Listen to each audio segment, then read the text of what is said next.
It's been quite a long time since the disappearance of MH370. Let's analyze the mystery behind this incident. Malaysian Airlines flight MH370, an international passenger flight, disappeared on the 8th of March 2014 while flying from Kuala Lumpur, Malaysia, to Beijing, China. The aircraft made its last voice contact less than 1 hour after the flight took off, after which it deviated westward from its planned flight path, as reported by Malaysian radar. There were 12 Malaysian crew members and 227 passengers. Let's now deviate from this topic and later converge with various dimensions that interlink this subject. The U.S. military operates more than 9,000 drones at different parts of the world. They use it for surveillance, attacking ground targets, and, mostly aimed at assassinating high-profile individuals. The Chinese have been longing to steal this valuable drone technology and breach the U.S. security network. Two American ex-Navy SEALs, Jeffrey Reynolds and Mark Kennedy, worked for a maritime security company, and were tasked to guard the ship, Maersk, Alabama. In February 2014, both men were reported dead, and that it had been as a result of intake of a combination of heroin and alcohol. But according to their family, they were never known to take hard drugs like heroin. The obvious question is, were these men killed to steal any valuable or sensitive information or cargo on board the ship? Due to Obama's new war program against terrorism, drone activity has been increased in Seychelles. Seychelles being a hub, it is suspected that the cargo on board Maersk, Alabama, contained sensitive military hardware of drones that were supposed to be destined to U.S. bases in Africa. The theory goes like this. The Chinese intelligence knew about the sensitive command and control units being shipped through Alabama. As they were eagerly waiting to exploit such a technology, they paid the Somalian pirates to get on board and steal this valuable technology.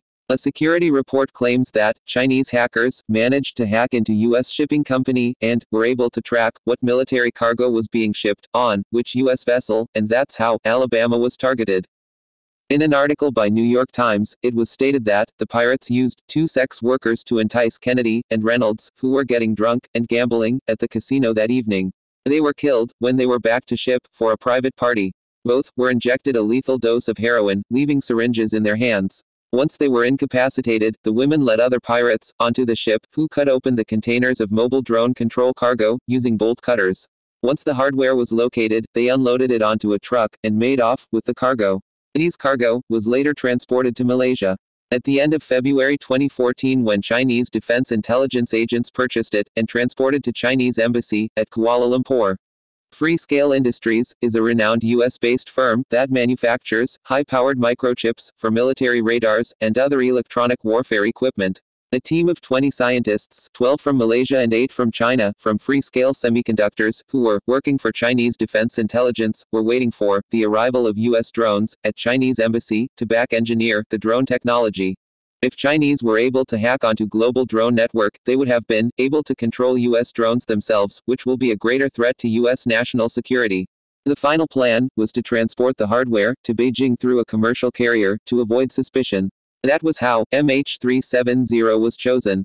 On the discovery of happenings behind the death of Reynolds and Kennedy, CIA and U.S. military would not stop to recapture the stolen cargo. The Chinese would want to understand the protocols, encryption methods, command codes that give them the ability to control and hack into drones.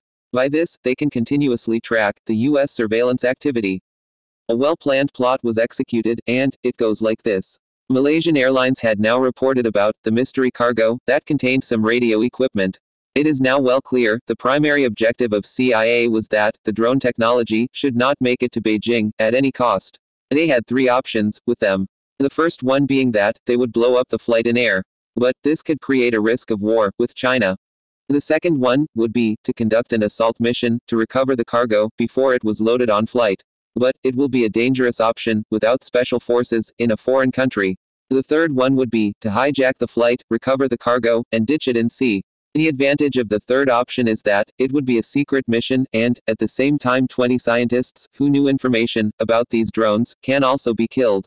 But how to hijack the flight without any suspicion? In order to succeed this mission, a clone aircraft was chosen that would help the world believe that MH370 is airborne until they would accomplish the mission. With the help of Israeli intelligence, CIA obtained a decoy plane, N105GT, which was a perfect match to MH370. This plane was modified with a Boeing uninterruptible autopilot (BUAP). In layman terms, this aircraft can be controlled from ground station without the presence of a pilot on board. Its AES was reprogrammed to emit that of MH370. The mysterious theory of hijack operation, as proposed by many conspiracy theorists, is that a couple of CIA agents would have already boarded the flight as maintenance employees and hidden themselves underneath. Once the flight took off, with the help of hardware override device, they could have reprogrammed flight management computers, thereby taking over pilot controls. The sequence of events that could have happened is switching off of AES, disabling transponders and communication systems, and then reprogrammed with a new flight path. Once this was accomplished, the decoy disguised the role of MH370. At some point of time, the flight was depressurized, which resulted in hypoxia, creating asphyxiation to all passengers and crew on board. The hijackers, obviously, were equipped with oxygen mask and made the plane fly back towards the Marrafushi airport in Maldives. The cargo and black box were recovered and taken to Diego Garcia Air Base through a boat. It is to be noted that Diego Garcia is equipped with SPS-049 microwave radar and OTH radar that has a range of 3,000 kilometers. But it was not able to detect even a single trace of the plane. Also, it was stated that U.S. military base at Diego Garcia was on a lockdown on the 8th of March 2014 with not even a single scheduled flight in or out of the base for 72 hours. To accomplish a short takeoff, MH370 was unloaded as much possible to make it lightweight. The plane was set to autopilot mode, and controlled ditching was carried out not far from point of last radar contact. The pilot was later recovered by boat. Like every criminal leaves back in evidence, the Inmarsat data of British shows that there was no user data transmitted after a certain period, as the decoy was modified not to transmit any user data because it could give away its position. The CIA soon realized this recording of burst timing and frequency offsets. In order to avoid the information going public, the satellite controller was killed a week after the disappearance of MH370, saying that he suffered a heart attack. The decoy was ditched off Sumatra. If at all we get any evidence of two planes crashed, which is rarely possible, this is a simple accident.